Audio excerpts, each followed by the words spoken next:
Headline: Trump sets tariff ultimatum for Greenland purchase, sparking widespread protests. We not become Americans, we are Greenland.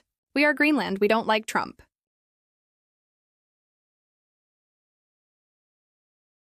European allies deploy military personnel to the Arctic island as diplomatic tensions escalate. Greenland tensions. European ambassadors held an emergency meeting today after President Donald Trump threatened to hit several allies with tariffs unless a deal is reached for the U.S. purchase of Greenland. An update is expected tomorrow. Earlier, the 8 nations threatened by Trump warned of a dangerous downward spiral. ICE in Minneapolis. Mayor Jacob Frey pushed back on the Trump administration's escalation of federal law enforcement after more than 1,500 active-duty soldiers were told to prepare for possible deployment. This act was clearly designed to intimidate the people of Minneapolis. Iran unrest. President Masoud Pezeshkian said any aggression directed at the country's supreme leader would be seen as all-out war against Iran, after Trump called yesterday for new leadership in Tehran. EU holds emergency meeting over Trump's Greenland tariff ultimatum. European Union ambassadors concluded an emergency meeting on Sunday to address escalating tensions with the United States following former President Donald Trump's threat to impose punitive tariffs on key European allies. The 3.5-hour meeting in Brussels focused on Trump's demand that the U.S. purchase Greenland and his associated trade ultimatum. A European Union diplomat confirmed the meeting's conclusion to CNN, adding that the European Commission is expected to provide a formal update on Monday.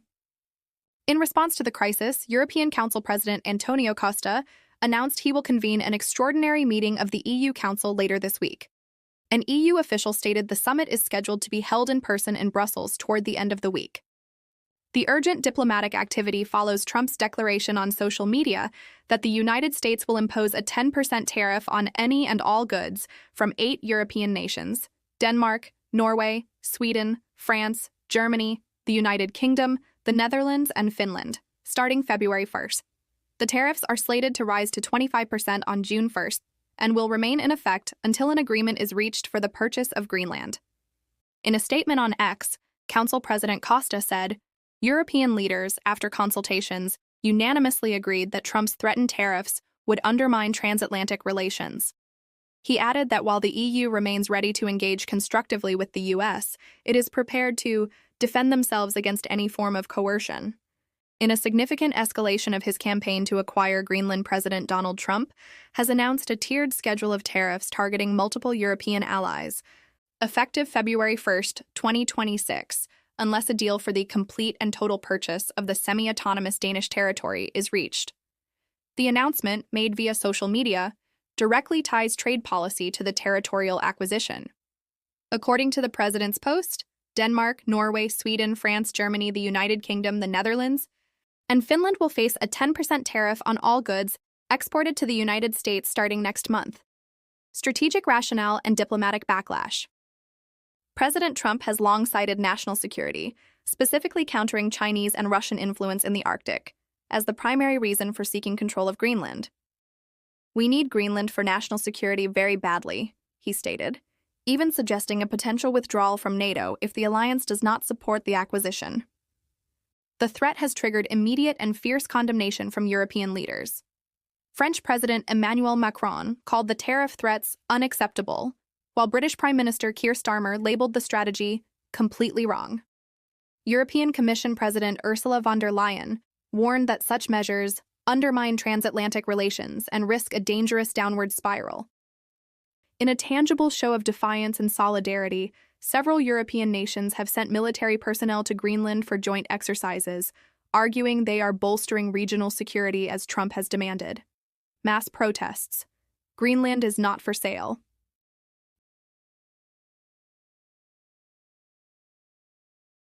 The political maneuver has ignited popular resistance on both sides of the Atlantic. In Nuuk, Greenland's capital, an estimated 1/3 to half of the city's 20,000 residents joined a massive protest, marching to the U.S. consulate. Prime Minister Mute Borup Egede addressed the crowd, waving a Greenland flag and reinforcing the central message, Greenland is not for sale. Similar protests with thousands of participants took place in several Danish cities. In Newark, young protesters expressed fear and resolve.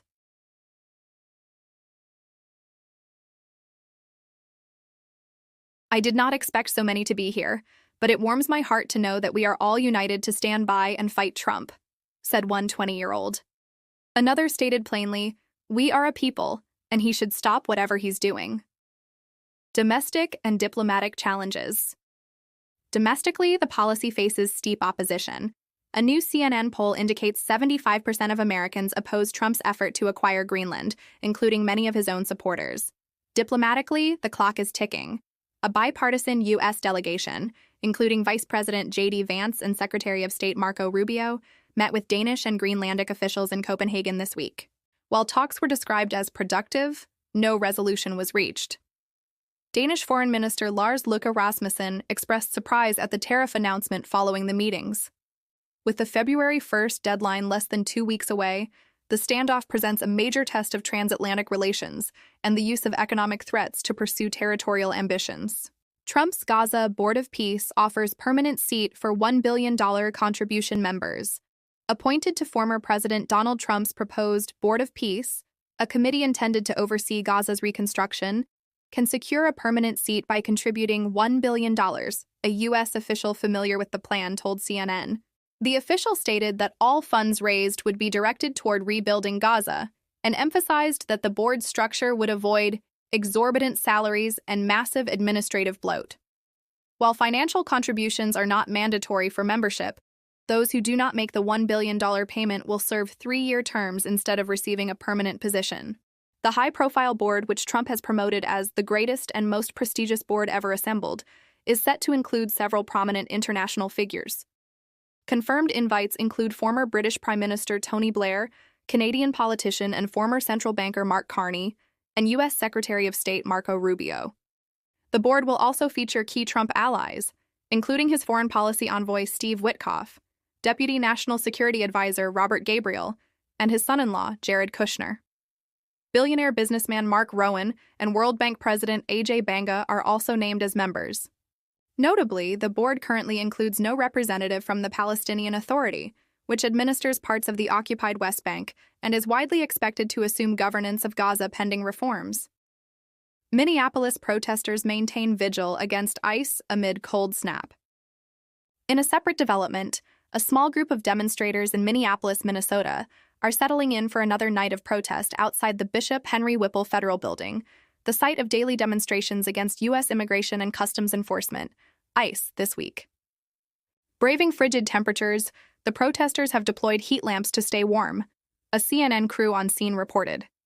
The subdued atmosphere marks a stark contrast to the previous night's confrontation, when a large contingent of federal officers in riot gear advanced toward the crowd, eliciting loud chants and boos from the protesters.